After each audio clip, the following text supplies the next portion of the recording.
যে হৃদয়কে নিয়ে খেলেছে কে? এখন বুঝতে পারলে তো তোমরা? সেই হৃদয়কে নিয়ে খেলতে পেরেছে জুবিন গার্গ। জুবিন গার্গ কি বন্ধুরা, ঠিক বলছি তো? যে এক্সপার্ট, হ্যাঁ, যে এক্সপার্ট সেই তো পারবে খেলতে, নাকি বন্ধুরা? হ্যাঁ, এখন তোমাদের মাইন্ডসেট যেটা করা রয়েছে, একজন মাতাল কিভাবে সেই শিবের উত্তরাগত হতে পারে। সে যদি শিবে হতো তাহলে নিশ্চয়ই তিনি মারা যেত না, তো তিনি মরতো না।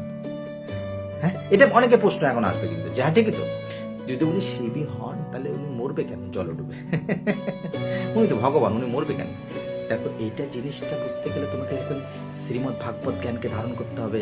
এখন তোমাদের সেখানে কুরুক্ষেত্র যুদ্ধের মধ্যে যে মোটিভেশন দিয়েছিল অর্জুনকে, সেটা জানতে হবে যে মানুষের ভিতরে থাকা আত্মা, মানুষের দেহ পঞ্চ মহাভূতে দিয়ে তৈরি। সেই পঞ্চ মহাভূতকে বিলিয়ে দিতে হবে, এখানে দিয়ে যেতে হবে। সেটা আমি নিয়ে যেতে পারবো না, কিন্তু আমার সঙ্গে আমি নিয়ে যেতে পারবো আমার পূর্ণ কর্মকে, আমি নিয়ে যেতে পারবো আমার ভিতরে থাকা আত্মাকে পরমাত্মার কাছে।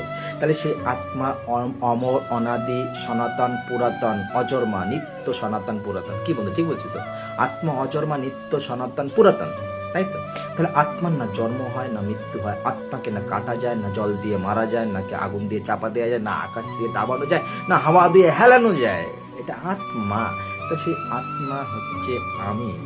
আমার ভিতরে আত্মা রয়েছে, তার একটা পঞ্চমহাভূত তৈরি একটা দেহ রয়েছে, যাকে ছাড়তে হবে একদিন, সবাইকে ছাড়তে হবে। তাহলে সেই দেহটা জবিনটা ছেড়ে দিয়ে মোক্ষ নিয়ে নিয়েছে।